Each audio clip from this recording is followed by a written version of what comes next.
오늘은 이제 매월 셋째 주일 오후 예배는 특강 시간을 간다 그랬죠. 그래서 3월달 특강은 이제 율법과 구원과의 관계, 그래서 올바른 율법 이해에 대해서 아까 오전에 설교 시간에 말씀드린 대로 이 주제를 가지고 은혜와 진리를 나누겠습니다.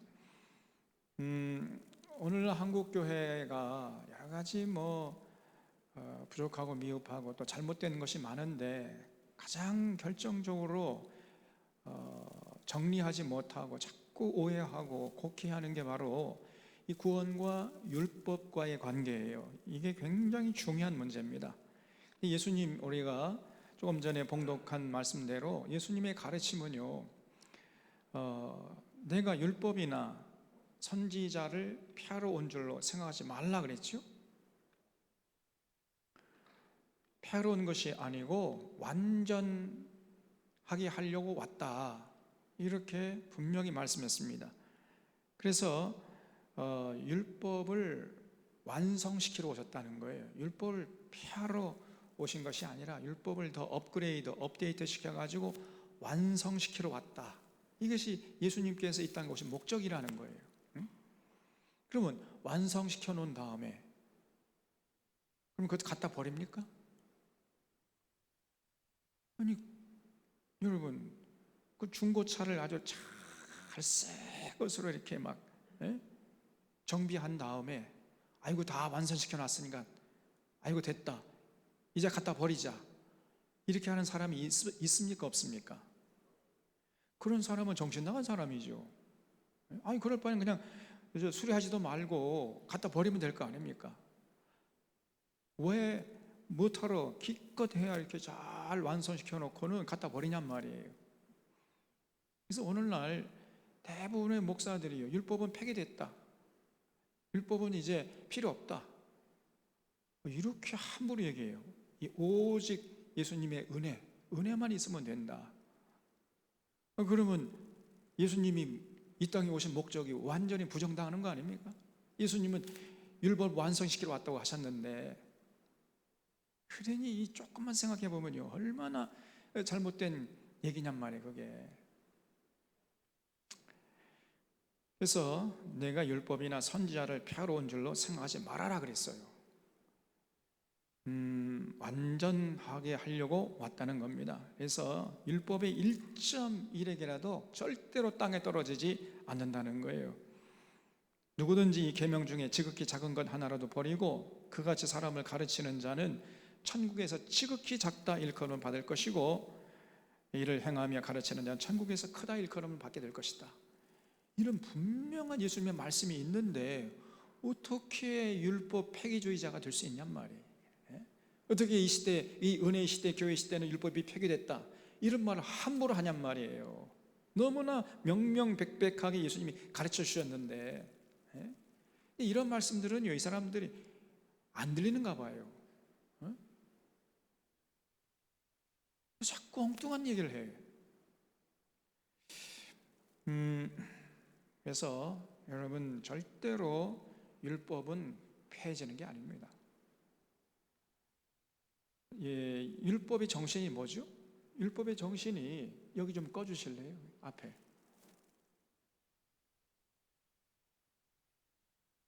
방송실에 끄면 됩니다. 여기 앞에 좀 너무 희미하게 보이니까. 네. 저는 좀 잘 나오게 해주세요. 너무 캄캄하니까. 예. 됐죠? 이제 잘 나오죠? 이 정도면 잘 나오는 거지 뭐. 그래서 율법의 정신은 예수님이 잘 요약을 하셨잖아요. 하나님을 사랑하고 마음과 뜻과 힘을 다해 사랑하고, 그리고 내 이웃을 내 몸과 같이 사랑하라, 그렇게 말씀했죠. 네가 네 이웃을 사랑하는데 어느 정도 사랑하느냐? 네가 너를 사랑하는 것처럼 그렇게 이웃을 사랑하라는 거예요. 이것이 온 율법과 선지자의 강령이니라 그랬죠. 이러면 강령이란 말이 뭐예요? 율법은 이제 모세오경 말하는 거죠. 선지자, 선지서들. 다시 말하면 구약 성경을 율법과 선지서 이렇게 얘기하는 거예요. 그러니까 구약 성경을 요약해가지고 엑기스만 딱 뽑아내면은 두 방울이 나온다. 두 방울. 그게 뭐냐? 하나님 사랑과 이웃 사랑이라는 거예요. 이게 온 율법과 선지자의 강령이에요. 그러면 율법을 폐기시킨다 그러면 하나님도 사랑하지 않고 이웃도 사랑하지 않고 그렇게 살란 말이에요? 그러면 신앙의 내용이 없잖아요. 이게. 그러면 예수 믿는 내용이 뭡니까? 아이고 룰루랄라 하면서 구원받았다 해가지고 잘 먹고 잘 살고 그냥 제 멋대로 살란 말이에요? 말이 안 되잖아요. 여러분, 오히려 구원받았기 때문에 율법이 더 우리에게 필요한 것입니다. 이것이 기독교예요. 그래서 율법의 정신은 하나님 사랑과 이웃 사랑이에요. 그래서 근신하고 순수하고, 율법을 지키면요 근신하게 하고 순수하게 살아요. 순종하고 청결하고 순결하고 공평하고 화평하고 성결하고 순전하고 온전하고 완전하고 건전하고 경외하고 거룩하게 살게 만들어주는 삶의 원리로서 주어진 것이 그것이 율법이란 말이에요. 율법. 그래서 오늘 이 시대 우리는 과거에 이스라엘 백성들이 출애굽한 다음에 시내산에서 맺은 그 시내산 언약을 지키는 것이 아니라 그것도 훨씬 더 예수님이 업그레이드 시켜가지고 완성시켜 놓은 그 예수님의 가르침, 그 산상보훈, 거기에 입각해서 생각하고 말하고 행동하고 그 예수님의 가르침에 입각해서 우리 인생관, 세계관, 역사관, 가치관, 물질관을 새롭게 정립해서 거기에 입각해서 살아야 돼요. 왜? 구원받으려고? 그게 아니고요, 구원받았기 때문에. 이것이 기독교입니다. 그래서 바울이 로마서 3장에서 이런 얘기 하잖아요. 그러므로 율법의 행위로 그의 앞에 의롭다 하심을 얻을 육체가 없나니 율법으로는 죄를 깨달음이니라. 이런 말 하니까 이거 봐라, 이거 바울이 말이야. 율법이라는 것은 율법으로 죄를 깨닫게 하는 거기 때문에 이제 예수님께서 죄를 다 사해줬기 때문에 율법을 깨닫게 하는 거 이건 이제 필요 없다. 이런 식으로 자꾸 이상하게 해석을 해버려요. 네, 이런 바울의 말은 결과론적인 얘기단 말이에요. 결과론적으로 본 율법은 결국은 우리의 죄를 깨닫게 하는 것이죠. 원래 율법이 주어진 목적이 뭐였죠? 구원을 위한 것이 아니라, 그렇죠? 우리의 구원을 위한 것이 아니라 구원받은 하나님의 거룩한 백성들이 거룩한 백성답게 살기 위한 원리나 비결로서 주어진 거잖아요. 그래서 그것을 지킬 때 이 땅에서 하나님의 거룩한 백성답게 살 수 있게 되는 거잖아요. 그런데 이스라엘 백성들이 안 지켰단 말이에요.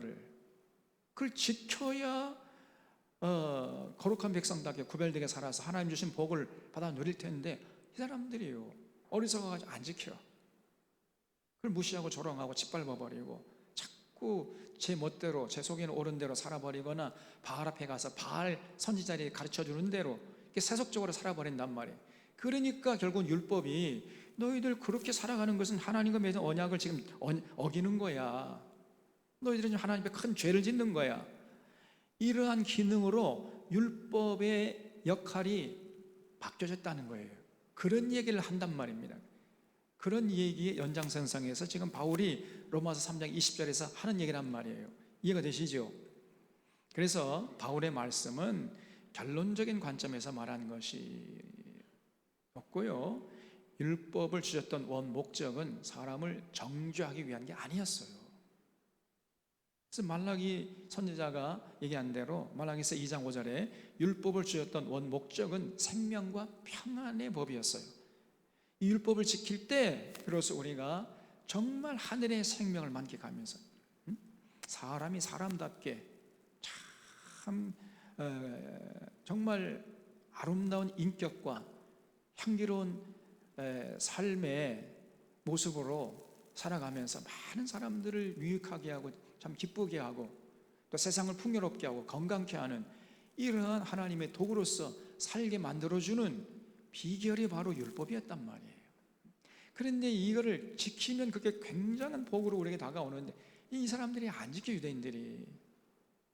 그래서 너희들은 지금 하나님과 언약이라는 건 말로 한 약속 아닙니까? 하나님과 한 그 말로 한 약속을 지금 너희들이 깨트리는 거야. 너 하나님 앞에 큰 죄를 짓는 거야. 이렇게 그 율법이 이스라엘 백성들을 하나님 앞에 고발하는, 죄를 깨닫게 하는 그런 역할로 그 기능이 박조했다는 겁니다. 이게 바울의 말이었단 말이에요.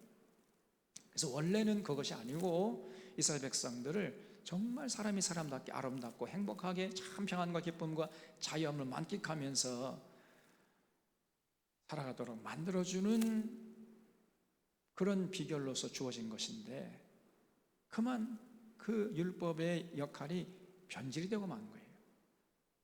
율법을 지킬 때 개인은 행복하고 사회는 평화롭고 국력은 강화돼서 강력해져 가지고 어떠한 이방 족속들이 침범하지 못하게 되는 이런 나라를 만들 수 있었는데, 그런 원리로서 주어진 것인데 어리석은 이스라엘 백성들이 그걸 발로 차버렸어요.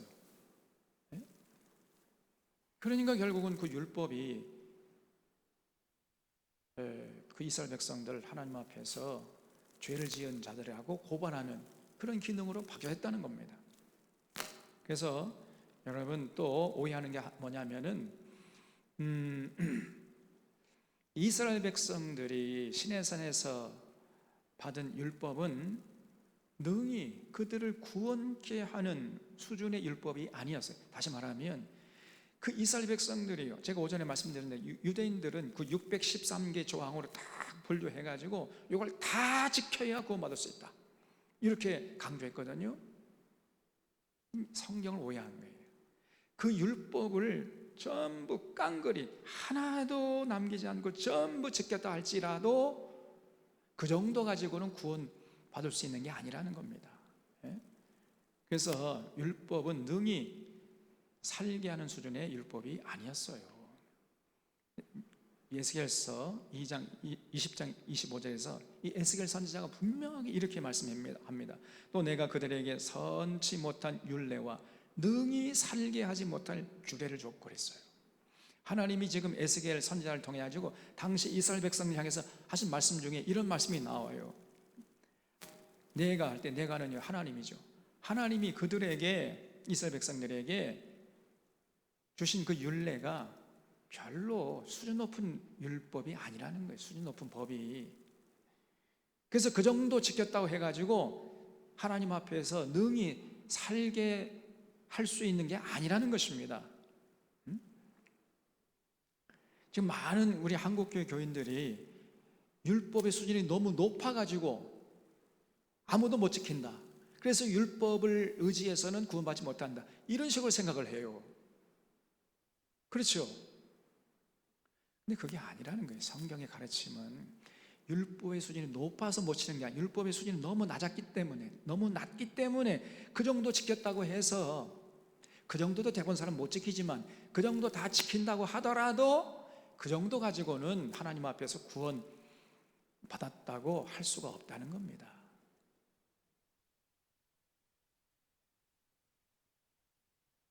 그래서 갈라디아서 3장 21절에도 그러면 율법이 하나님의 약속들을 거스리느냐? 결코 그럴 수 없느니라.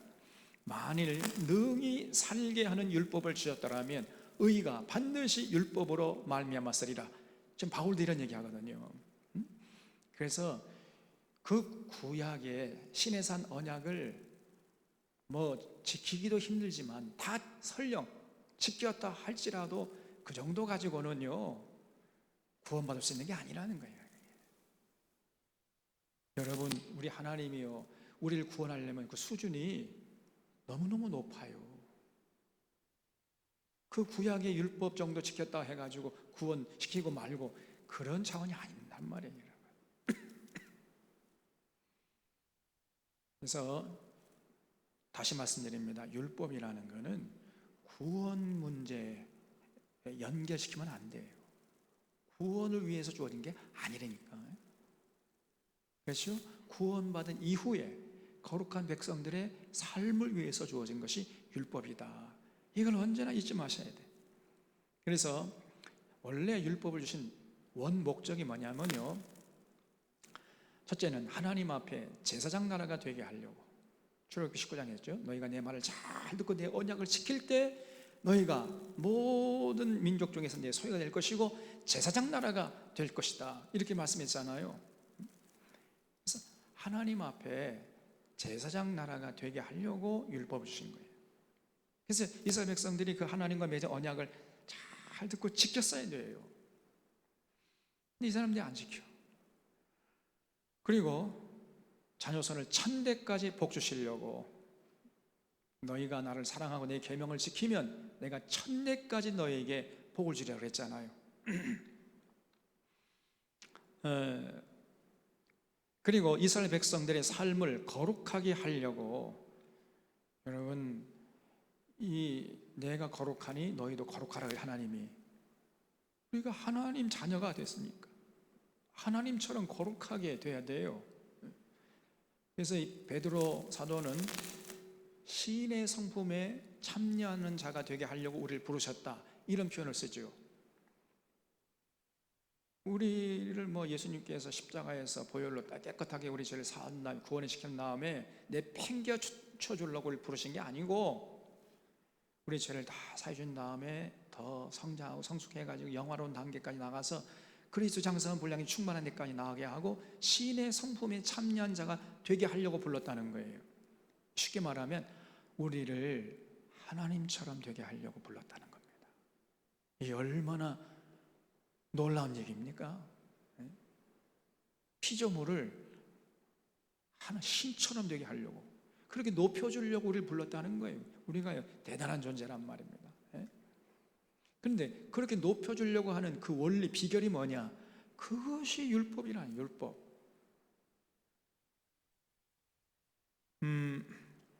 그래서 내가 거룩하니 너희도 거룩하라. 거룩할 수 있는 비결이 뭐냐면 율법을 지키는 거예요.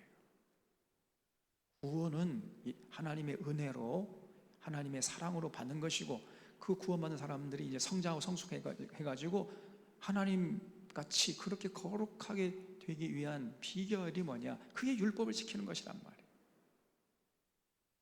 그 다음에 이웃을 내 몸같이 사랑하게 하려고, 그래서 우리 하나님은요, 내 이웃 사랑하기를 내 자신같이 하라. 그래서 여러 가지, 특별히 강자가 약자를 보살펴줘라. 절대로 갑질하지 말아라. 높은 자리에 앉아있는 사람은 그 권력을 가지고 갑질하지 말고 군림하려고 하지 말고 오히려 어려운 사람, 고아와 객과 과부를 도와주고 나누고 베풀고 섬겨라. 이게 하나님의 명령 아닙니까? 이게 그렇게 살라고 하나님이 율법을 주신 거예요. 명령하신 거예요.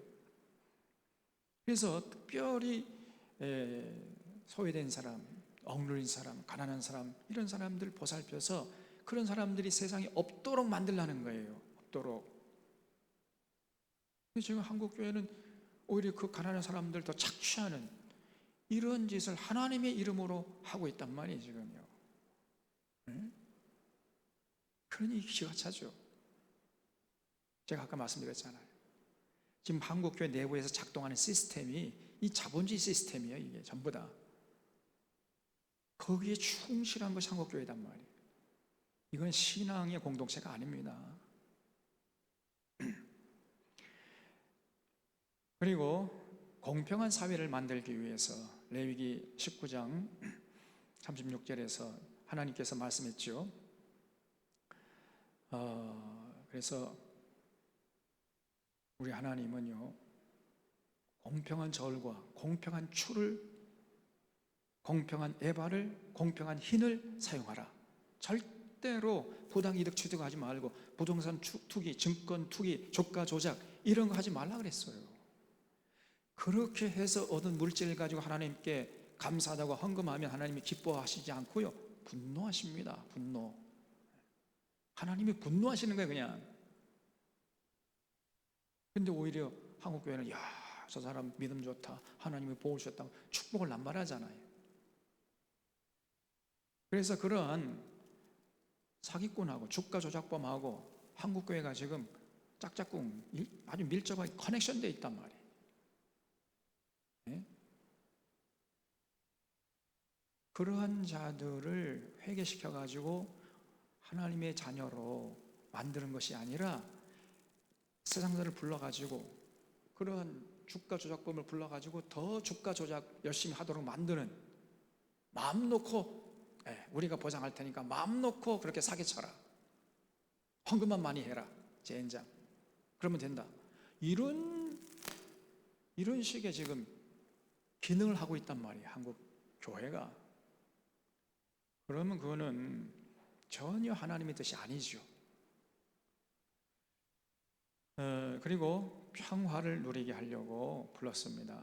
그래서 내가 그 땅에 평화를 줄 것인즉 너희가 누울 때에 너희를 두렵게 할 자가 없을 것이다. 여러분, 우리가 진실로요 하나님과 맺은 언약을 지킬 때 이 나라가 주변의 열강으로부터 안전하게 될 줄로 믿습니다. 진정한 평화가 봄날의 아지랑이처럼 피어오르는 거예요. 네?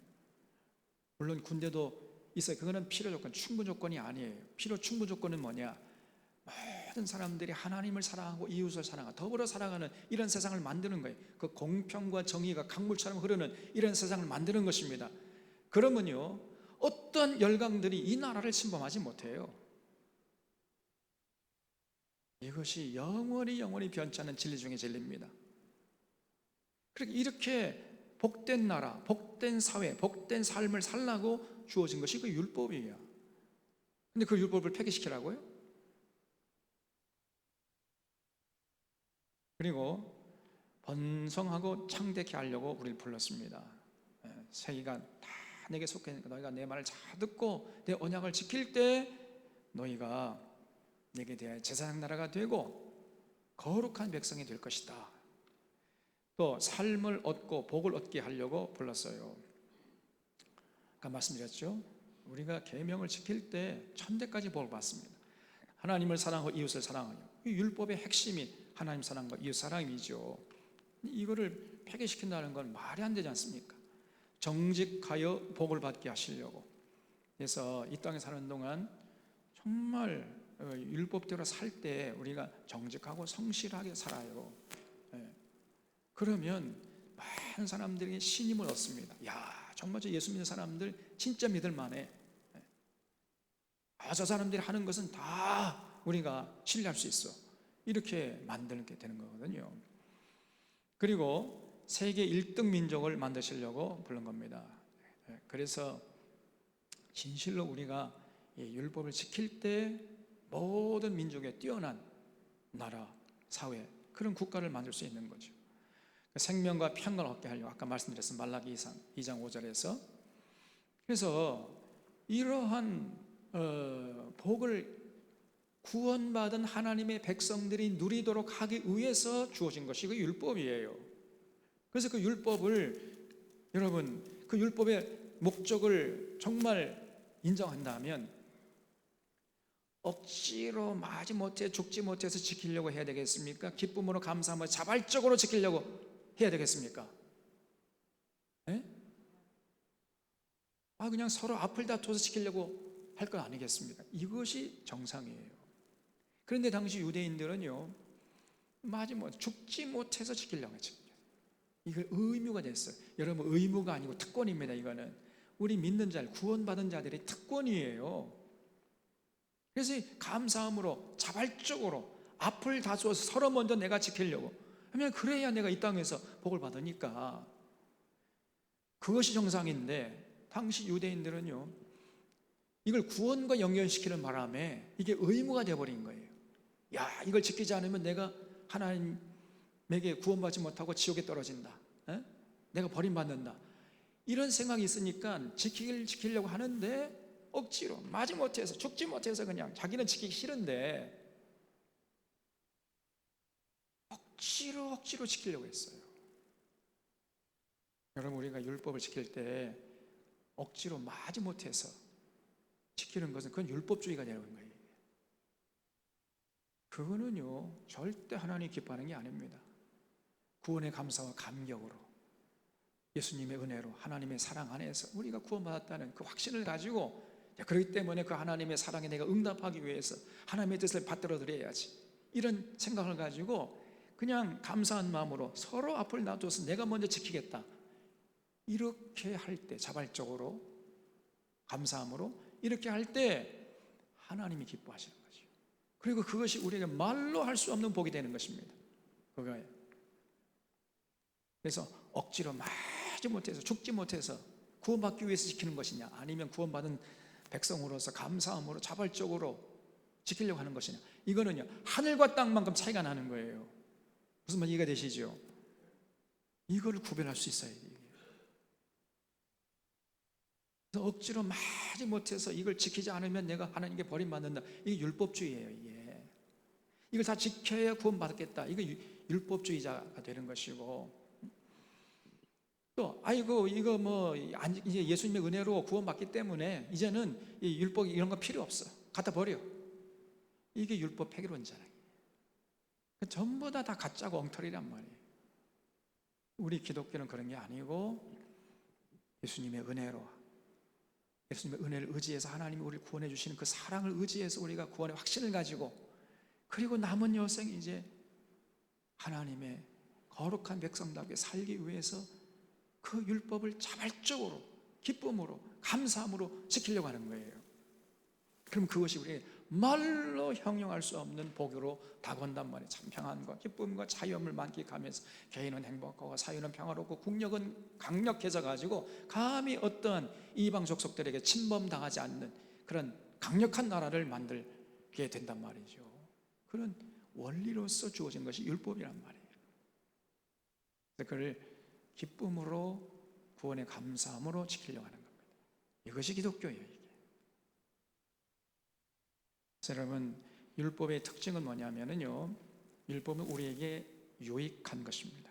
그러니까 profitable, 말로 할 수 없이 유익해요. 이 생 사는 동안에 우리가 율법 안에서 살아갈 때, 그때 비로소 참 평안과 참 기쁨과 참 자유함을 만끽해. 여러분, 율법 밖으로 벗어나가 봐요. 그럼 우리가 진짜 자유롭게 살 수 있을 것 같죠? 그것처럼 큰 착각이 없습니다. 그 좋은 비유가, 여러분 그 탕자의 비유 안에 예수님께서 아버지 집을 떠나면 내가 진짜 하고 싶은 대로 마음껏 자유를 누리면서 향유하면서 살 수 있겠다, 이렇게 생각하고 아버지 집을 나갔는데, 웬걸 아버지 집을 나가는 순간에 그에게 기다리고 있는 것은 기근과 죽음의 그림자였습니다. 그래서 그 깨닫고 아이쿠 안 되겠다, 아 뜨거 해가지고 다시 아버지 집으로 돌아왔다는 거 아닙니까? 여러분이 율법 안에 살아가는 것이 진짜 참 평안과 참 자유함을 만끽하는 비결이에요. 우리에게 유익한 것입니다. 근데 어리석은 인간들이 자꾸 율법 밖의 삶을 동경을 해. 그래서 뭐 한 번밖에 없는 인생인데 네 멋대로 한번 살아봐, 이렇게 마귀와 속삭이는 거예요. 그래서 자기 멋대로, 자기 생각대로, 자기 감정에 충실하게 이렇게 살아가면 순식간에 우리가 누리던 자유가 사라지는 거예요. 마귀가 원하는 거죠. 그래서 율법 안에서 살아야 돼요, 우리가. 그것이 지혜요. 그것이 비결이에요. 프로피터블. 그 다음에 두 번째로, 율법은 우리가 지킬 수 있는 것이란 말이에요. 지킬 수 없는 것을 지키라고 하면 하나님이 불의한 분이시죠. 우리 하나님은 절대 불의한 분이 아니시잖아요. 그래서 우리가 지킬 수 없는 것을 강제적으로 지키라고 요구하시는 분이 아닙니다. 하나님이 명령하실 때는 반드시 우리가 할 수 있는 것이기 때문에 하라고 하는 거예요. 하나님의 모든 명령은 우리에게 가능한 것이에요. possible이에요. possible. 이 두 가지 율법의 중요한 특징이 있어요. profitable and possible. 우리에게 유익한 것이고 우리가 할 수 있는 것이다. 그렇기 때문에 여러분, 하나님 명령하시면 무조건 무조건 그냥 아멘 그러고 받았고, 최선을 다해서 그걸 기쁨으로 감사함으로 지키려고 하는 것이, 그것이 지혜입니다. 그래서 이렇게 살아가면요, 우리가 권위 있는 삶을 살 수 있어요. 그리고 참 품위 있게 살 수 있습니다. 여러분, 권위와 품위는요, 윤리와 문화에서 나오는 거예요. 율법은 우리를 윤리의 삶으로 초대하고 품위 있는 문화로 인도해 주는 겁니다. 그래서 종교가 이 윤리와 문화를 외면하고 상실하면은 남는 것은 미신밖에 없는 거예요. 오늘날 한국교회가요, 신앙이, 이게 신앙이 아니고 미신입니다. 샤머니즘. 제가 언젠가 얘기했잖아요. 박영신 교수가 그 연세대 사회학과 교수, 지금 은퇴하셨지만은 제가 그분 강의를 들으면서 정말로 많은 걸 깨달았어요. 그분이 뭐라고 가르쳐 줬냐면요, 한국 사회가 다원화된 사회인가? 이렇게 도발적인 질문을 냈어요. 여러분, 다원화된 사회라는 게 뭡니까? 우리 한국 사회 안에 고등 종교가 다 들어와 있잖아요. 전 세계적으로 고등 종교가, 저 불교가 들어와 있죠, 유교가 들어와 있죠, 캐톨릭 들어와 있죠, 그 다음에 개신교 들어와 있잖아요. 4개의 고등 종교가 전 세계적으로 다 분포되어 있는데, 그 4개 고등 종교가 우리 대한민국이라는 사회 속에 공존하고 있어요. 거의 비슷한 비율로 딱 포션을 차지해가지고 공존하고 있는 겁니다. 이런 사회는요, 세계에서 유례를 찾아볼 수 없습니다. 전부 불교면 불교 믿고, 캐톨릭이면 캐톨릭을 믿고, 개신교면 개신교를 믿어버리고, 유교면 유교 믿고, 이렇게 하지, 그 어떤 나라도 어떤 사회도 이렇게 고등종교가 4개의 고등종교가 아주 정확하게 힘의 균형을 이루면서 공존하는 이런 사회는요, 세계적으로 유례를 찾아볼 수 없단 말이에요. 이거를 다원화된 사회라 그래요. 근데 그 박영신 교수는 묻기를, 과연 한국 사회가 다원화된 사회냐? 천만의 말씀이라네요. 겉으로 볼 때는 다원화된 사회처럼 보이지만은, 그러나 그 뿌리를 파고 들어가면은 다원화된 사회가 아니라는 거예요. 그 뿌리를 파고 들어가면 그 뿌리에 뭐가 있느냐? 뭐가 있겠어요? 샤머니즘이네, 샤머니즘. 주술이 있는 거예요, 주술. 지금 저 윤석열이가 주술에 깊이 심취해 있잖아요. 이번에도 아니 청와대, 그 멀쩡한 청와대 안 들어갔다는 거예요. 아니 안 들어가려면은 그럼 대통령직 내놔. 그러면 갑자기 이런 방구도 없다가 갑자기 청와대 못 들어가 있다는 거예요. 오늘 제가 저 예배 끝나고 뉴스 봤더니 11시인가 기자회견 한다고 그랬잖아요. 근데 계속 용산 국방부로 들어가겠다는 겁니다. 끝까지 자기 그렇게 관찰하겠다는 거예요. 참 기괴스러운 일이지요. 왜 그런 거예요 도대체가? 아니 멀쩡한 청와대, 그 수많은 대통령들이 그동안 잘 사용해 왔는데 왜 안 들어가 있다는 겁니까? 그러면 그 청와대 안 간다 그러면 안 들어가겠다고 공약을 내거라 할 거 아니에요. 그리고 그 예산도 지금 하나도 없는 거 아닙니까? 그 국방부 그럼 어디로 가는 거예요, 국방부를? 그 예산이 거의 1조 이상 든다는 거예요. 아니 진짜 그 사람 말대로 5년짜리가 겁대가리가 없어요. 응?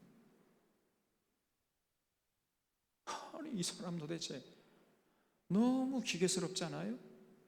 근데 제가 볼 때 여러분, 이게 맛백입니다. 앞으로 5년 동안에 그런 아주 정말 해괴망측한 짓을 우리가 많이 보게 될 것 같아요. 그 왜 그럽니까? 샤머니즘이에요. 그렇기 때문에 한국교회가 그 샤머니즘에 찌들어 있는 그런 사람을 자연스럽게 그냥 용납했던 것입니다. 그래서 기독교, 이 개신교도 마찬가지고, 캐톨릭도 마찬가지고, 유교도 마찬가지고, 불교도 마찬가지고, 전부 뿌리를 파고 들어가면은 샤머니즘이에요. 샤머니즘에 전부 뿌리를 대고 있는 겁니다. 겉으로만 우리는 불교 입네, 우리는 유교 입네, 우리는 캐톨릭 입네, 우리는 개신교 입네, 이렇게 겉으로만 그 조금씩 모양이 다를 뿐이지, 그러나 뿌리를 파고 들어가면은 샤머니즘에 대고 있단 말이에요. 샤머니즘적 유교, 샤머니즘적 불교, 샤머니즘적 캐톨릭, 샤머니즘적 개신교입니다. 그러니까 뭐 저 윤석열, 저 건진법사, 무슨 주술사, 무당들, 이런 사람들하고 아주 전혀 낯설지가 않고요, 자연스럽게 어울릴 수 있는 거지요. 교회라고 한다면 교회의 밑바탕에 예수님의 정신, 예수님의 가르침, 예수님의 진리가 흐르고 있어야 할 거 아니에요. 근데 교회 밑바탕에 샤머니즘이 흐르고 있다니까. 그러니 이게 어떻게 되는 거예요? 왜냐하면은 하나님이 명령하신 그 율법을 완전히 외면하기 때문에 그래요. 예수님이 가르쳐 주신 그 산상수훈, 이거는 뭐 우리 같은 사람들은 못 지켜. 그냥 예수님의 은혜로 구원받았어. 우리는 천국 백성이야. 그래서 세상에 나가서 어떻게 살아도 상관없다. 이 율법 폐기주의자들이 한국교회 가득해요. 그래서 조금 율법을 강조하면요, 저거는 행위 구원자다, 전 율법주의자다. 율법주의자라는 뜻이 뭔지도 모르고 그렇게 정죄해 버립니다. 자기가 율법 폐기론자인 줄도 생각 못하면서 올바로 신앙생활을 하려고 하는 사람들을 율법주의자라고 딱지를 갖다 붙여버리는 거예요. 이게 오늘 한국교회입니다. 사실은 이 구원파예요. 전부 다 구원파가 이단이잖아요. 정통교회에서 구원파를 이단이라고 정죄해놓고는 사실은 따지고 보면 자기들이 구원파야. 그 정도입니다. 지금 한국교회. 그래서 여러분, 우리가 심각하게 생각해야 돼요. 스스로 우리 자신을 기만하고 있단 말이에요. 이 정도 가지고 구원받을, 천국 갈 수 있는 게 아닙니다. 그러면 천국 다 베리게? 한국교회 교인들이 천국 간다 그러면요, 천국 다 베립니다.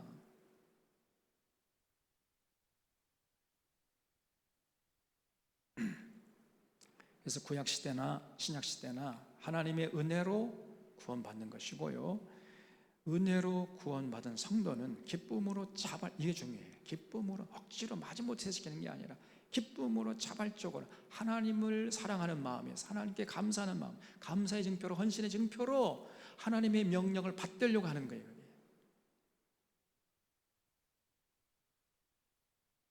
그것이 진짜 구원받은 자의 모습이란 말이에요. 그래서 구원과 율법과의 관계에 대해서 말씀드리면은, 여러분, 율법하고 구원은 전혀 연결시키면 안 된다 그랬지요. 많은 성도들이 율법의 계명을 지켜야 한다고 하면 율법주의자인 줄 알아요. 그들은 성경을 바르게 가르치고 성경대로 살려고 하면은 그런 참 믿음의 사람들 향해서 행위 구원론자다 혹은 율법주의자라 낙인을 찍어버립니다.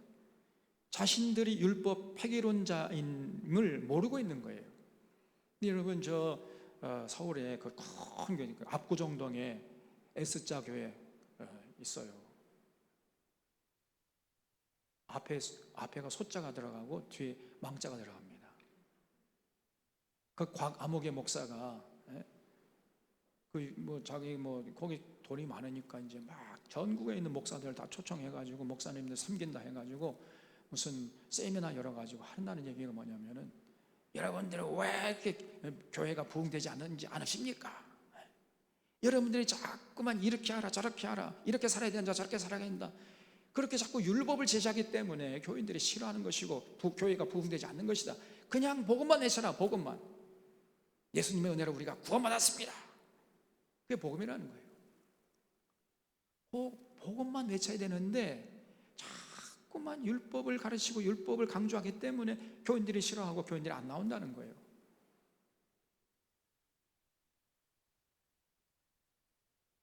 완전히 엉터리입니다. 그래서 이 복음주의자들이 여러분 너무나 엉터리예요. 이게 그렇게 말하는 게 결국은 율법 폐기론자야. 자기야. 곽 목사가 율법 폐기론자입니다. 구원파야. 똑같아요. 구원파하고. 그래서 여러분 율법주의와 율법 폐기론자를 잘 구별할 수 있어야 됩니다. 율법주의는 이건 레갈리즘입니다. 이거 이단이라고 정죄했잖아요. 또 율법 폐기론자도 여러분 똑같이 이단이에요. 근데 율법 폐기론자 이단인 줄 몰라요. 한국교회 교인들이. 안티노미안, 이거 율법 폐기론자도 이단입니다. 역시 율법주의자들처럼 똑같이. 율법은 구원받은 성도들이 세상 사람들과 구별되게 살아가는데 필요한 최소한의 규례예요. 거룩한 삶을 살아서 하나님의 영광이 되기 원하는 사람들이라면 율법 이하의 삶을 살아서는 안 됩니다. 율법의 근본 정신은 정죄하라는 것이 아니고 거룩하게 하고 화평케 하는 것이라 그랬지요. 생명과 평안의 법이라 그랬잖아요. 그래서 이 생명과 평안의 법, 이 법 정신은 영원히 폐기되지 않아요. 성경을 통전적으로 보지 않고 바울의 서신들 중에 몇 구절만 읽으면은 율법에 대해서 오해하기 딱 쉬워요. 바울이요, 어떤 면은 너무 그 구절만 보면은 오해하기 딱 좋도록 그렇게 써놓은 그런 내용도 있다니까요. 그래서 성경을 전체적으로 이렇게 우리가 통전적으로 보려고 하는 자세를 잃지 말아야 된다. 아까 말씀드렸잖아요. 성경을 바르게 보지 못하면 율법 폐기론자들인 구원파와 같은 오해를 하게 됩니다. 그래서 초대교회 말시온파를 비롯해서 초대교회에 말시온파가 있었어요. 이 마르시온이라는 사람이 뭘 주장했냐면은 구약의 하나님과 신약의 하나님이 다르다는 거예요. 구약의 하나님은 깡패 하나님입니다. 호전적이고 전쟁을 좋아 사람을 잡아 죽이고 막 이런 깡패 하나님이고, 신약의 하나님이야말로 사랑의 하나님이다. 그래서 우리는 신약의 사랑의 하나님을 믿는 자들이기 때문에 그 구약의 깡패 하나님을 계시하는 이 구약 성경 필요 없다. 그 율법은 폐기시켜야 된다. 이런 식으로 주장한 사람이 말시온 이단이 나중에 이단으로 정죄됐습니다. 그러면 지금 우리가 구약 성경 못하러 갖고 다닙니까? 이거 다 갖다 버려야지. 이단이에요. 그래서 율법 폐기론자들 이거 이단입니다, 여러분. 절대 용납하면 안 돼. 그래서 구원파를 우리가 이단이라고 하는 거잖아요. 구원파가 아주 전형적인 율법 폐기론자들이거든요. 그래서 지금까지 많은 사람들이 율법을 피한 것 생각하여 경건의 기초가 무너지게 된 겁니다. 율법주의란 건 뭐냐면은 율법의 행위로, 정확하게 들으세요. 율법을 다 지켜서 율법의 행위로 구원받을 수 있다. 내가 하나님 앞에 의롭다함을 받을 수 있다. 자력으로 내가 구원받을 수 있다고 주장하는 것이 율법주의예요. 율법을 강조한다고 해서 율법주의 되는 게 아니라 율법을 다 지켜야 구원받을 수 있다. 율법을 다 지켜야 하나님 앞에 의롭다함을 받을 수 있다. 이렇게 주장하는 것이 율법주의란 말이에요. 그래서 율법주의자는 그리스도의 대속이나 십자가의 보혈 이제 그런 거 필요 없고 율법을 지키는 그 능력, 율법의 행위, 이것으로 구원받을 수 있다라고 자신만만해하는 것, 이게 율법주의자입니다. 오늘날 기독교인 중에는 그렇기 때문에 율법주의자는 거의 없어요. 한국교회도요, 눈을 씻고 찾아봐도 율법주의자들은 거의 없습니다. 반면에 율법을 지켜야 한다는 말만 하면은 율법주의자라고 몰아세우는 이런 율법 폐기론자들은 천지백갈이에요. 너무너무 많아요. 지금 거의 대부분이 바로 율법 폐기론자들이에요. 많은 목사들이 율법 폐기론자들입니다. 그래서 우리가 구원받았기 때문에 예수님의 은혜로, 하나님의 그 풍성하신 사랑으로, 자비하심으로 우리가 구원받아서 이제 하나님의 뜻을 받들기 위해서 율법을 지켜야 됩니다. 그러면요, 율법주의자라 이렇게 정죄해버린다니까. 지가 율법 폐기론자를 모르는 거예요. 이런 목사들이 지금 천지 가득합니다. 그러니 교회가 어떻게 되겠어요? 교회가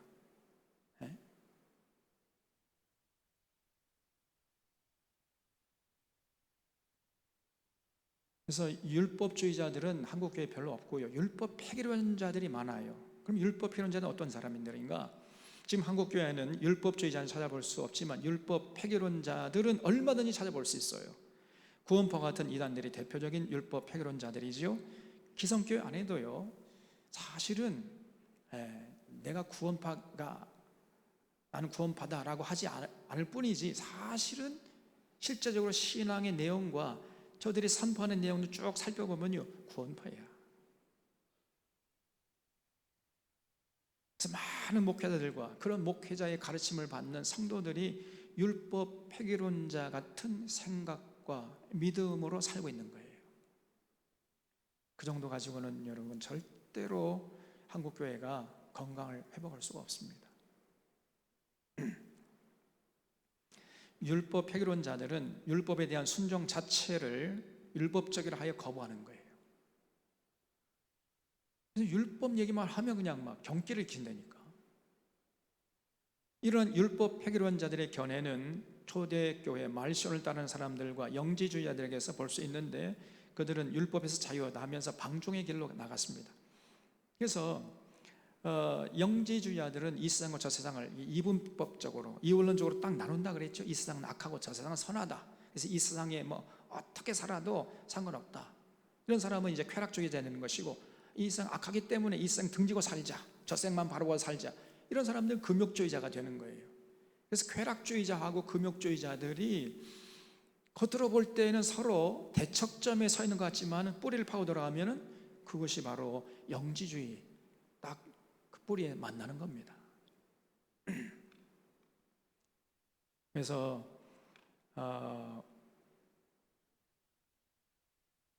이런 율법 폐기론자들은요, 이게 율법은 폐기됐다, 율법에서 우리는 자유하다 해가지고 구원받았기 때문에 이제 자기 멋대로 그냥 살려고 그래요. 살아도 된다, 무슨 짓을 해도 괜찮다는 거예요. 무슨 짓을 해도, 사기쳐도 괜찮고, 부동산 투기해도 괜찮고, 주가 조작해도 괜찮고, 예수님이 십자가에서 우리의 모든 과거에 지은 죄, 현재 짓고 있는 죄, 앞으로 지을 죄까지 그냥 한꺼번에 다 용서해 줬기 때문에 마음 놓고 죄를 져도 된다. 노골적으로 그렇게 얘기하지 않지만은, 그러나 그 내용을 뜯어보면 그런 얘기예요. 성경이 그렇게 얘기합니까? 아니죠. 예수 믿는다, 마음으로 믿고 입으로 신하는, 아까 제가 오전에도 말씀드렸지만은 내가 죽는 거예요. 내가 그리스도와 함께 십자가에 못 박혔나니 이제 내가 사는 것은 나를 사랑하사 나를 위하여 십자가에 죽으신 그 주님의 사랑을 믿는 믿음 안에서 사는 것이니라. 이런 바울의 고백이 진짜 성경의 가르침이거든요. 그런데 엉터리방터리야 이게. 전혀 성경적인 가르침을 들을 수가 없잖아요. 이게 여러분 분별이 돼야 됩니다. 약간 달라요. 이게 약간 다르지만 그 차이는 하늘과 땅만큼 차이가 나는 거예요. 그래서 이단이라는 게 끝단자, 다를리 끝단이잖아요. 끝이 약간 다른 거예요. 끝이 거의 비슷해요. 비스무리한데 결론이 달라. 그 이단이에요. 이게. 여러분 이걸 집중해서 면밀히 살펴보지 않으면 다 속아 넘어가요. 그냥 스스로 자기 구원을 확신하면서 자기를 기만하면서도 그 자체를 모르고 있단 말이에요. 그래서 율법 폐기론자들은요, 이런 주장을 합니다. 이런 사람들 경계해야 됩니다. 신약 시대는 율법이 필요 없다. 은혜의 시대에는 율법을 지키지 않아도 된다. 신약 시대는 율법이 폐기됐다. 율법을 무시하는 것이 복음주의다. 율법을 지킴으로 구원받는 게 아니라 은혜로 구원받는다. 여기까지만 얘기하는 것도 위험한 거예요. 그 다음에 얘기를 해야죠. 그 은혜로 구원받았기 때문에 이제 거룩한 백성으로 살기 위해서 율법을 지켜야 된다. 여기까지 나가야 돼. 근데 은혜로 구원받는다, 거기까지만 얘기해. 그러면 위험합니다. 율법이 수준이 너무 높아서 지킬 수가 없다. 수준이 너무 높아서 지킬 수 없는 게 아니라 수준이 너무 낮았기 때문에 그 정도 지킨다고 해서 구원과 연결시킬 수 있는 게 아니라는 거예요. 성경이 가르치면 율법은 아무도 지킬 수 없는 법이다. 수준 높은 법이 아니에요. 과거의 신해산 율법이. 그래서 예수님께서 업그레이드 시킨 거 아닙니까? 율법을 지키자고 주장하는 사람들은 율법주의자다. 천만의 말씀이에요. 율법주의자라는 건 율법을 다 지킴으로 구원받겠다고 하는 게 율법주의라 그랬잖아요. 우리가 예수님의 은혜로 구원받고 율법을 지켜야 된다 이런 말을 할 수 있어요. 근데 그렇게 율법을 지켜야 한다고만 말을 하기만 하면 무조건 율법주의자래. 행위구원자라고 하면서. 여러분 살고 싶으면 그런 사람에 빨리 도망쳐야 돼. 이들은 율법주의자가 되지 않으려고 애써 율법을 어기고 있습니다. 나는 율법주의자가 아니다. 난 율법에서 자유됐다. 자유함을 얻었다. 그래가지고 율법을 애써 무시해버려요. 기가 차죠. 그래서 이런 사람들은요, 바울 서신 외에 거의 관심 없고 성경 모릅니다. 너무 부분적이고 파편적이고 미흡하고 심지어 왜곡되게 성경을 알고 있어요. 성경 전체를 꿰뚫어볼 수 안목이 없는 겁니다. 여러분 그런 목사들에게서 빨리 도망쳐야 돼. 살고 싶은 사람들은. 그래서 폐기된 율법과 폐기되지 않은 율법이 있습니다. 폐기된 율법에는 모형으로 하던 법 또는 시대에 국한된 법, 이거는 구약의 시내산 그 언약에서 이제 이런 게 나오는데 이런 것들은 폐기된 거죠. 오늘 시대. 그래서 모형으로 하던 법이 있잖아요. 그 신명기나 레위기서에 보면은 제사는 이렇게 제사 드릴 때는 이렇게 하라. 또 절기는 이런 절기를 반드시 지켜라. 7대 절기 나오고 그러잖아요. 그런 것들은 지금 오늘 우리가 안 지키잖아요. 제사 안 드리잖아요. 절기 안 지키잖아요. 폐기됐습니다 지금. 또 이제 그 레위기서나 신명기서에 보면은 이제 출산했으면 남자 아기를 출산한 경우에는 그 신부가 며칠 동안 부정하다 그랬어요. 14일 동안 부정하니까 꼼짝 말고, 그 다음에 66일 동안 집 밖으로 나오지 말아라. 80일 동안 집에서 쉬어라 그랬죠. 아니죠. 여자 아기를 낳은 경우에. 그리고 남자 아기를 낳은 거는 절반 40일 동안 집에서 쉬어라. 이렇게 출산 휴가 줬지 않습니까? 이거는 그 시대에 국한된 법이에요. 지금 그런 거 안 지키잖아요. 또 출산하면 반드시 남자 아기는 난 지 8일 만에 할례를 행하라. 또 그런 법이 있잖아요. 그 우리가 안 지키지 않습니까 지금? 또 의료법, 병이 났으면은 반드시 어딜 가요? 누구한테 가야 될까요? 옛날에는 구약의 율법에 의하면 누구에게 가요? 제사장에게 찾아가라. 제사장에게. 옛날에는 제사장이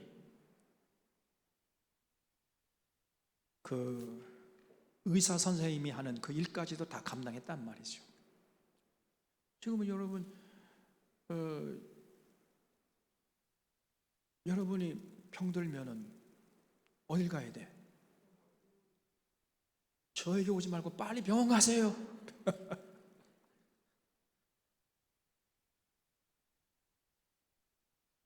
이거는 폐기됐어요.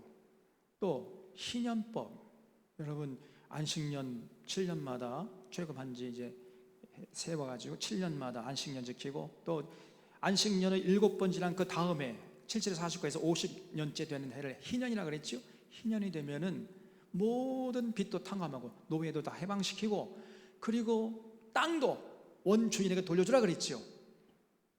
여러분 그래서 땅을 사면은 최장 몇 년까지 여러분의 소유권으로 주장할 수 있는 거예요?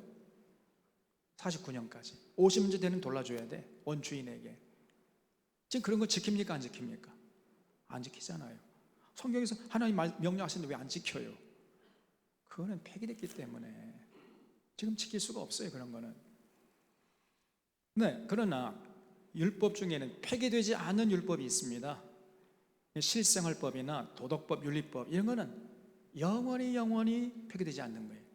실생활법 중에는 가장 중요한 건 음식법이에요. 이것은 먹고 이것은 먹지 말아라.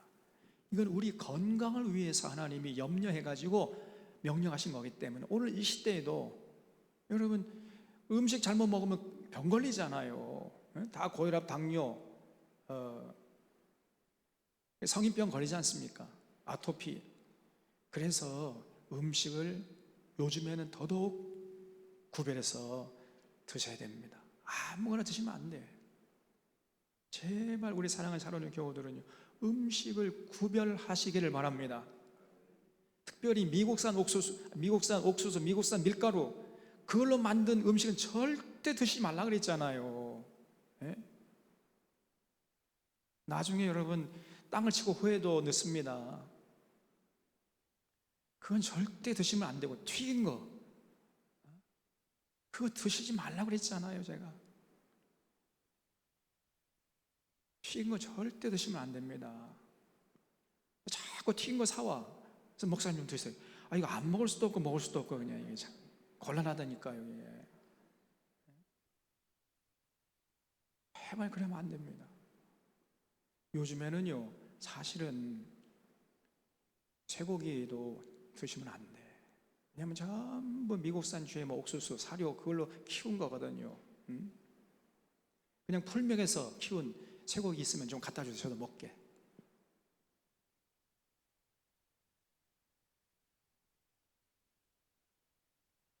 조심해야 됩니다. 정말로. 미국산에 들어온 음식은 절대 먹으면 안 돼. 미국산 밀가루에 뭐가 들어있다고 그랬습니까? 그게 무서운 제초제가 들어있다고 그랬잖아요.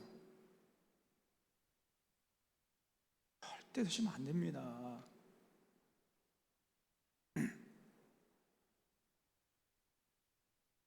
그래서 이런 것들을 가려야 돼요. 여전히 여러분, 하나님이 명령하신 거예요. 이거는 그 명령을 따라야 돼. 내가 먹고 싶다 해서 먹을 수 있는 게 아닙니다.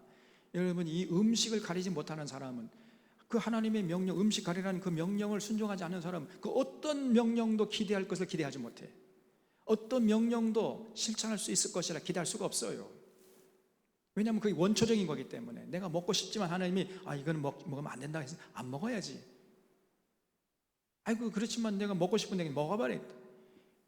그 원초적인 명령도 못 지키면은 다른 어떤 명령을 지킬 수 없습니다. 그래서 반드시 여러분, 음식은 가릴 수 있어야 돼요.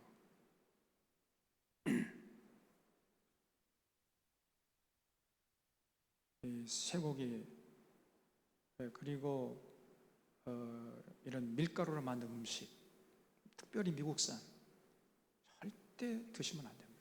여러분 자신을 위해서 드시지 말라는, 하나님을 위한 게 아닙니다. 여러분을 위해서. 또 도덕법, 이 윤리법이 10계명이죠. 10계명. 이 10계명은 영원히 폐지되지 않습니다. 반드시 이 10계명 입각해서 우리가 생각하고 말하고 행동하고, 여기 입각해서 가치관, 인생관, 세계관, 역사관, 물질관을 세워가지고 살아가야 돼. 그리고 폐기된 율법이라도 그 법을 만든 정신이라는 게 있어요. 법정신이라고 합니다. 법정신만큼은 절대로 폐기되지 않습니다. 그래서 이 제사법, 절기법, 출산법, 의료법, 희년법, 이런 것은 지금 이제 폐기됐지만은, 그러나 이런 법을 만든 정신이 있어요. 정신. 그 정신만큼은 우리가 계승해야 돼요. 여러분, 희년법의 정신이 뭡니까? 왜 희년법을 만든 거예요? 하나님이 빈부격차를 만들면 안 된다. 빈익빈 부익부, 그런 나라를 만들면 안 된다. 그럼 하나님이 진노해 나라를 망케 하신다는 거예요. 부가 세습되고 가난이 세습되는 그런 나라 만들지 말아라. 하나님이 분노하시는 나라라는 거예요. 그거는. 그래서 만든 것이 그 희년법 아닙니까? 그래서 오늘날 이 자본주의 사회 속에 살아가는 우리들이 비록 희년법을 지키지 못하지만은, 49년 지나도 50년째 돼도 땅을 원주인에게 돌려줄 수 없지만은, 그러나 그 정신만큼은 반드시 지켜야 돼요. 그래서 더불어 살아가려고 하는 이런 정신을 가지고 우리가 살아야 됩니다. 부동산 투기하면 안 되고, 증권 투기하면, 증권 조작하면 안 되고, 세입자들에게 그냥 1년에 막 20만 원, 아니 막 200%, 300% 월세 올려가지고 극한하는 서민들 등골을 빼먹는 이런 짓을 하면 안 된단 말이에요, 우리 믿는 자들이. 그리고 그 억강부역 대동세상을 외치는 이런 정치 세력들을 키워줘 가지고 이 사회가 그런 더불어 사는 세상이 되도록 만들는데, 거기 관심 갖고 후원하고 지지해주고 이렇게 해야죠. 오히려 그걸 반대한단 말이에요. 그 교회입니까 그게?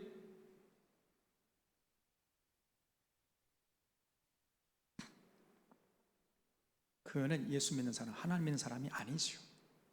그는 바알을 섬기는, 바알, 만모니즘, 바알, 풍요의 신을 섬기는 자들입니다.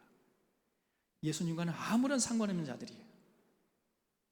그래서 지금 대부분의 한국교회, 특별히 대형교회는요, 더 이상 예수 믿는 교회가 아닙니다. 이미 오래전부터 바알 공동체, 바알을 섬기는, 바알 제단 앞에 나가서 바알을 섬기는 자들이에요. 예수님의 말씀으로 바꾸면 만민이 기도하는 집을 강도의 소굴로 만든 지 오래입니다. 살고 싶으면 가서 빨리 도망쳐야 돼요.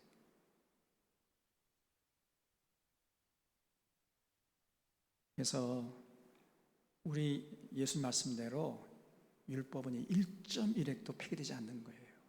오늘 이 시대에 우리는 더 수준 높으로 업그레이드 시켜서 그 율법의 정신을 다 계승해야 됩니다.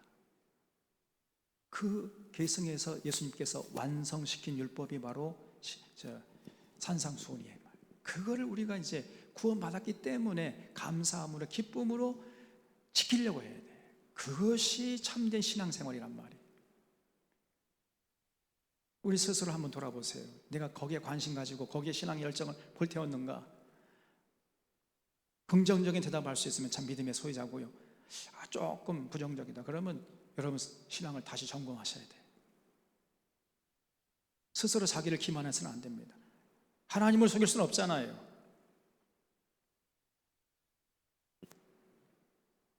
그래서 예수님의 재림 전에 미혹의 영들을 먼저 보내시는 이유가 있어요. 이러므로 하나님이 미혹의 역사를 그들에게 보내서 거짓 것을 믿게 하시면 진리를 믿지 않고 불의를 좋아하는 모든 자들을 하여금 심판받게 하려고, 예수님이 재림하시기 전에 먼저 그런 거짓 영을 받은 거짓 선자들, 괴율의 일꾼들, 양의 탈을 쓰고 있지만 속에는 노력하는 이리가 들어있어요. 여러분, 네? 그런 사람들을 먼저 보낸 이유가 뭐냐? 진리를 구하지 않고 진리를 추구하지 않고 정의를 행할 마음이 없이 그냥 겉으로만 예수 믿는다 하면서 실제 속마음은 따로 가 있어. 저쪽에 콩밭에 가 있어요. 그런 거짓 것들, 불의를 좋아하는 모든 자들로 하여금 심판받게 하려고 예수님 재림하기 전에 먼저 그런 거짓 것들, 미혹의 역사들을 보내가지고, 미혹의 영을 보내가지고 전부 다 그런 거짓 믿음의 소유자들로 살게 한 다음에 예수님께서 오신다는 거예요. 무서운 얘기잖아요. 그래서 여러분 스스로 자기를 기만하면 안 돼. 정말 냉철하게 우리 자신을 돌아봐야 됩니다. 정말 내가 마음으로 믿고 입으로 신하는가? 내가 그리스도와 함께 십자가에 죽었는가? 그리스도와 함께 부활의 영광스러운 자리에 나가겠다는 그런 거룩한 의지와 열정을 가지고 기쁨으로 예수님이 가르친 그 율법, 완성된 율법을 따르려고 하는가? 거기에 신앙의 초점을 맞추고 신앙의 열정을 거기에 불태우고 있는가? 스스로 돌아보셔야 돼요. 누굴 위한 게 아니고 여러분을 위한 거잖아요. 여러분, 하나님 위한 게 아닙니다. 목사를 위한 것도 아니고 여러분의 인생을 위해서 그렇게 하셔야 돼요. 예수님이 다시 오시는 이유는요, 산자와 죽은 자를 심판하기 위해서 오신 거죠. 진짜 믿음의 사람과 거짓된 믿음의 사람들을 가리기 위해서 오신다 그랬어요. 그래서 알곡이 있는가 하면 쭉쟁이가 있고요, 가라지가 있어요. 주님 오실 때까지 한 공동체 안에 다 섞여 있습니다. 근데 우리가 볼 땐 누가 누군지 몰라요. 야, 참 저 사람이 진짜 알곡 같은데 예수님 판단은 다를 수 있습니다. 저 사람은 진짜 가라지 같은데 저 사람이 진짜 알곡일 수 있어요. 함부로 우리가 판단하면 안 됩니다. 사도행전 10장 42절에 우리를 명하사 전도하되 산자와 죽은 자의 재판장으로 정하신 자가 곧 이 사람인 것을 증거하게 하셨고, 예수님이요 산자와 죽은 자를 심판할 재판장이에요. 디모데후서 4장 1절에 하나님 앞과 산자와 죽은 자를 심판하실 그리스도 예수 앞에서 그의 나타나실 것과 그의 나라를 두고 엄히 명하노니 그랬죠. 산자와 죽은 자를 심판하시기 위해서 예수님이 다시 오시는 거예요. 베드로전서 4장 5절에 그들이 산자와 죽은 자를 심판하기로 예비하신 사실대로 구하리라. 또 요한계시록 22장 11절로 12절에서 불의를 행하는 자는 그대로 불의를 행하고 더러운 자는 그대로 더럽고 의로운 자는 그대로 의를 행하고 거룩한 자는 그대로 거룩하게 하라. 보라 네가 속히 오리니. 우리 주님의 말씀입니다. 내가 줄 상이 네게 있어 각 사람에게 그가 행한 대로 갚아주리라 그랬어요. 이 땅에서 선을 기뻐하고 진리를 추구하고 공의를 행하는, 거기에 앞장서는, 거기에 신앙의 열정을 불태우는 그런 자에게 행한 대로 갚아주기 위해서 예수님께서 오신다는 거예요. 그리고 22장 15절에 개들과 점술가들과 음행하는 자들과 살인자들과 우상숭배하는 자들과 및 거짓말을 좋아하며 지어내는 자는 다 성 밖에 있으리라 그랬지요. 그래서 이런 이 거짓 것들, 바알 선지자들, 거짓 선지자들, 이런 자들은요 하나님의 이제 심판 앞에서 흔적도 없이 사라지게 될 것입니다. 저들에게 기다리고 있는 것은 지옥의 뜨거운 안방이에요.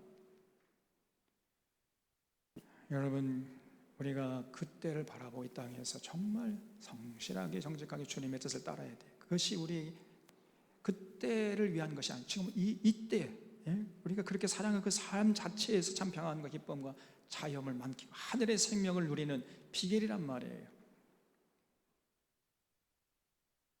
그래서 내가 실로 속히 오리라 하시거늘 아멘 주 예수의 오시옵소서. 우리가 이런 재림의 소망, 부활의 소망, 천국의 소망을 가지고 이 땅에서 하루하루 구원의 확신을 가지고 이제 남은 여생 구원받았기 때문에 예수님의 완성된 율법, 그걸 기쁨으로 자발적으로 감사함으로 최선을 다해서 지키려고 하는, 그것이 진짜 신앙인의 모습이란 말이에요. 그런 아름다운 모습으로 끝까지 달려길을 다 달려서 승리하시는 여러분과 저의 삶이 될 수 있기를 바랍니다. 그래서 우리 사론의 교우들이 생명길에서 끝까지 승리할 수 있기를 바랍니다. 기도하겠습니다. 참 고마우신